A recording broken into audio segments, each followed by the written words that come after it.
Urban legends. They are stories passed down from generation to generation by word of mouth, text, or social media nowadays. Most of them are meant to give you some sort of fear or caution. Some of them are just meant to be humorous. You've definitely heard some before. Bigfoot, Bloody Mary, Mothman. They're quite popular, but some of my favorite ones aren't as well known as others. So today, I'm going to be covering some urban legends I think you'll enjoy, and I'll be going over their origins as well.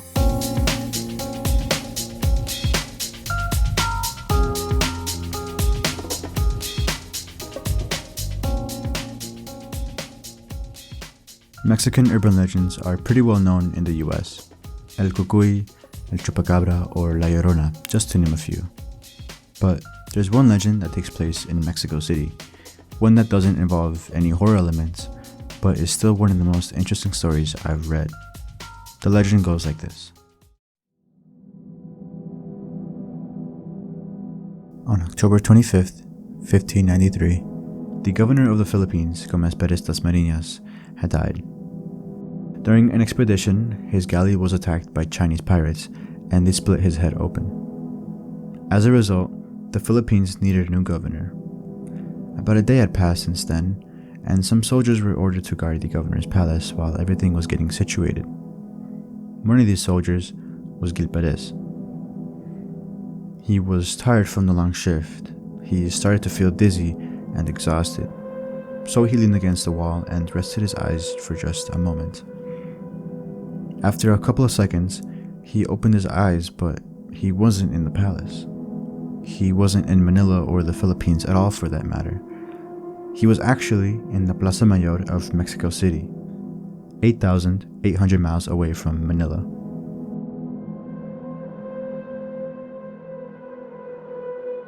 Perez was confused. He didn't know how he got there in a matter of seconds when he was just in the palace. Just across from Perez, some guards noticed someone looking out of place, and they got closer.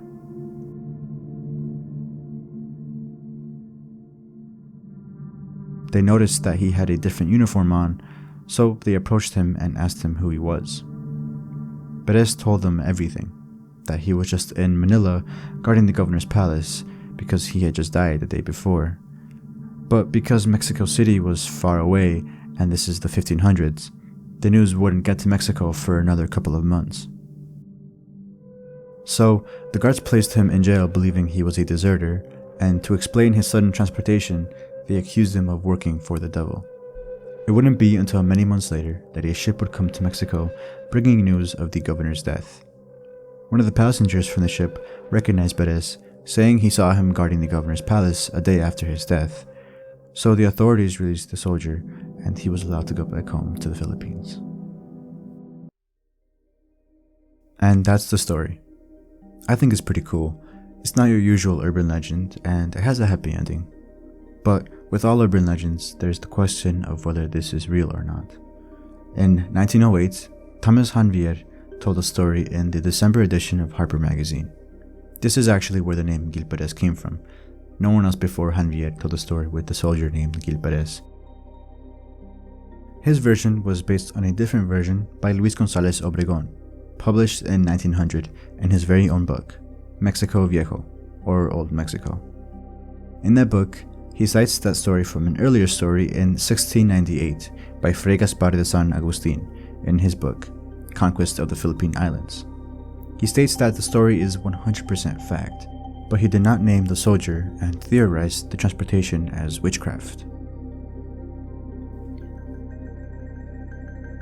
In 1906, Antonio de Morga Sanchez Garay, an important figure in Spain, wrote in his book Events of the Philippine Islands. At the same time, in the Plaza of Mexico, it was not possible to find out where the news had come from. He goes on to write that he could not verify how this news came to be. And then there's a bunch of more written text by more authors telling their versions of the story. Some people suggested aliens as the cause, while others said it was literal teleportation. One thing that bothers me though is just how late the story was first revealed. It didn't show up until 1698, a whole 105 years after the events supposedly occurred. I don't know where Agustin got his story from. He could have made it up, gotten it from the locals, but it could have also been a story written even earlier but lost to time. I guess we'll never find out what happened that day, and the story will remain an urban legend.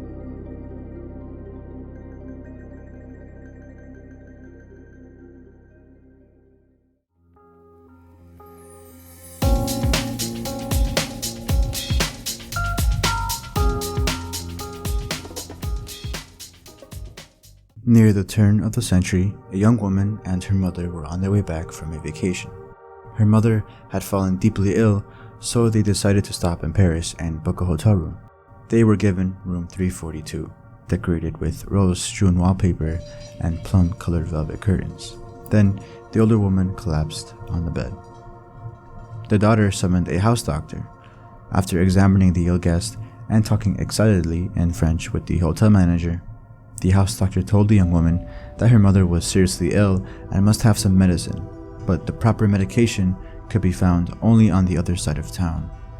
So, she left the hotel and walked to the store. Upon returning, she asked for the room key, but the manager did not recognize her. She said she and her mother were staying at room 342. The manager replied, telling her that she was mistaken because there was another guest in that room already. The manager looked through the registry files and could not find her. She asked to see the doctor, and to her request, the doctor showed up. But the doctor also had no recollection of the young woman or her mother. In a fit of rage, she demanded to see the hotel room 342. With the manager's approval, they walked to the room and the young woman was allowed to see the room itself. The room, however, was different from when she had last seen it. There was no flowered wallpaper, no velvet curtains, and the luggage was not hers. Worst of all, her mother was not there.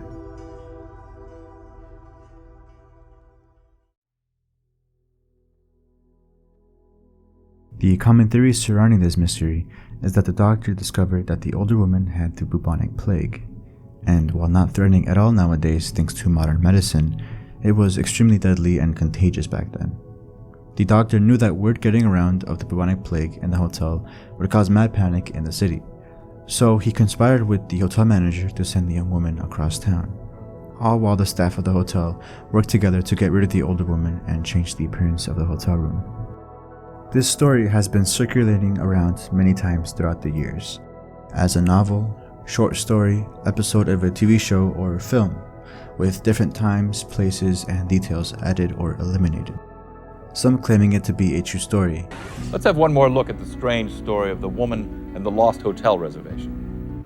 I just left it here. It was medicine for my mother. We're in room 245. No, I'm sorry, that room is unoccupied. What? Although this story has been updated for our show, it's based on fact. Published reports place a similar incident in Paris at the turn of the last century. Even as far back as the 1920s, Alexander Woollcott, a writer for The New Yorker, attempted to track down the origins of the urban legend.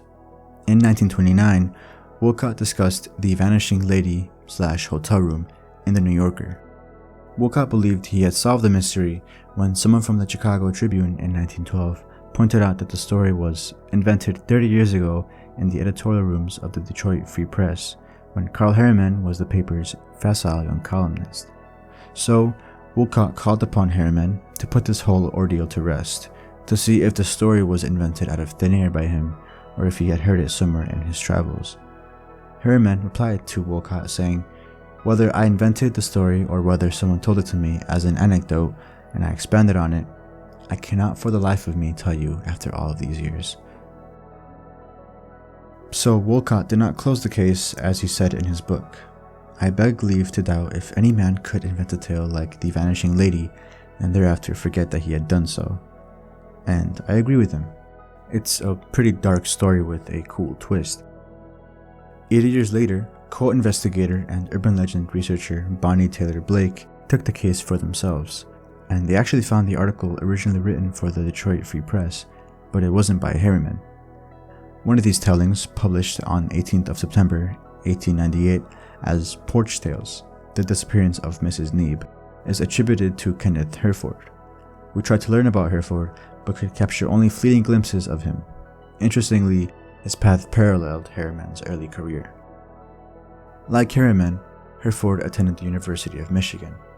Both of them seem to have preferred journalism to academics, showing up at the Free Press around the same time. Both became acquainted with scholar Stephen Crane, and both praised him, Hereford in 1899 and Harriman in 1900. And around the same time Harriman began his career as a magazine editor, Hereford vanished. And while you could say that these two just so happened to have similar lives, it's more reasonable to conclude that Kenneth Hereford was in fact Harriman, a secret known to Harriman's colleagues and friends. But that doesn't really matter because neither Harriman or Hereford was responsible for the slightly earlier version of The Vanishing Lady / Hotel Room, appeared on 14th of November 1897, 10 months before the Hereford / Harriman form was published. And on the same day, at least 3 other big city American newspapers were reproduced in several papers across the country. The only story linked to a person is the Los Angeles Sunday Times, linked to Nancy V. McClelland, describing it as the remarkable disappearance of an American woman in Paris. Harriman's response to Wolcott seems weird. There's a chance he read it a year prior to his retelling and simply did not realize that, or he might have heard it earlier than the November 12th issues. Granted, he could have also stolen it, but that's very unlikely. Quote investigator and Bonnie Taylor Blake ended their newsletter with the question, which just causes us to wonder, how would Nancy Vincent McClelland have answered had Wolcott only known to ask her the same question?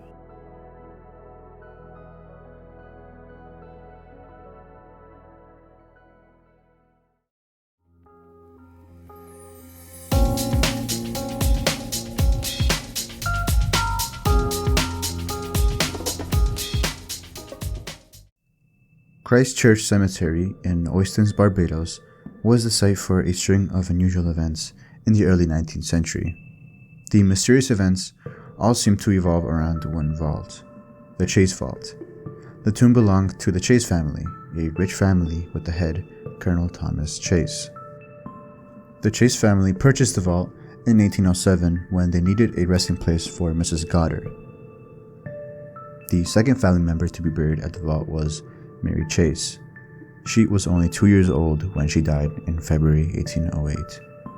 In July of 1812, 12-year-old Dorcas Chase was also added to the vault. She had apparently starved herself to death.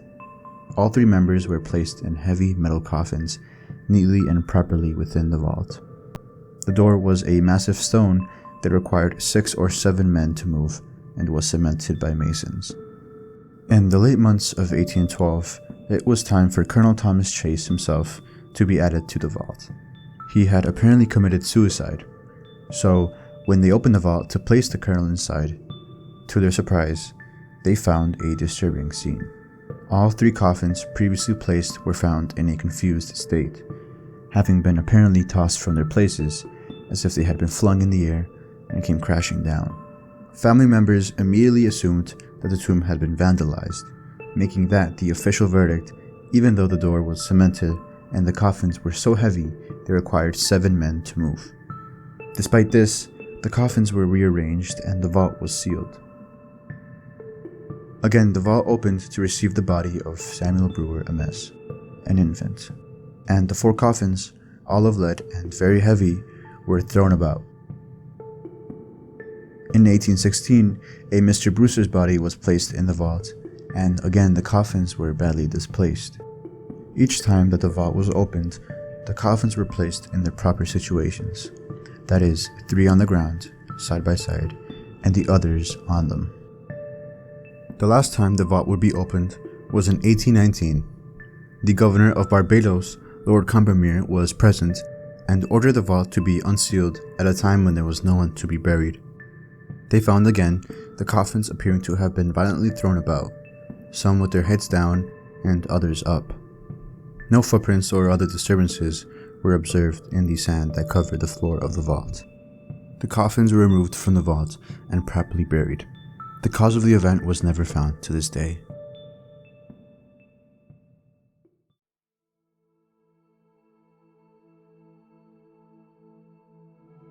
There are many publications of this story, with the first published version appearing in 1833 by James Edward Alexander. In 1999, author Jerome Clark mentioned that the story originated from anecdotes told by Thomas H. Orderson, rector of Christ Church, who was witness to the story, but he gave conflicting accounts to people, each containing variations. Scottish folklorist Andrew Lang identified the different versions told by Orderson in December 1907. After looking through existing documents, Lang reported that he couldn't find anything to support them, either in the church registry or in contemporary newspapers on Barbados, aside from an unpublished first-hand account by Nathan Lucas, who claimed to be present at the opening of the vault in April 1820. Benjamin Radford, another skeptical investigator, visited the Chase Vault in 2011. While examining the interior, Radford observed that the bricks were intact, showing no damage from lead-lined moving coffins. So it was interesting. So I did get a chance to go and see the famous haunted Chase Vault. So the other thing about the Chase Vault is that it is in remarkably good condition. Oh, okay. It's well preserved. In fact, again, as I mentioned, you can go into it. You can walk around it. There's little or no graffiti. The original bricks are still there, so you can and I did examine close up any scuff marks on the brick, damage to the bricks, and there's none. The possibility was raised several times that flooding during stormy seasons may have caused the coffins to be moved, and would explain what had occurred. This is said to be impossible, however, due to the lead construction of the coffins, making it unlikely they could be moved by water in such a small space. Earthquakes were also brought up as a possibility, but with no damage to the interior, it seems unlikely that an earthquake that would move like coffins wouldn't damage the interior even a little bit. But I saw no evidence whatsoever that anything had been violently moved or scuffed or damaged inside the vault at all. And that's all the information we really have for this mystery. With no proven first-hand account, it's hard to say if this story is real. If it isn't, then there is a lot of lying that a lot of people did. That was all I had for this video. I hope you enjoyed them and maybe you could tell someone else these. But anyways, thank you so much for watching. Goodbye.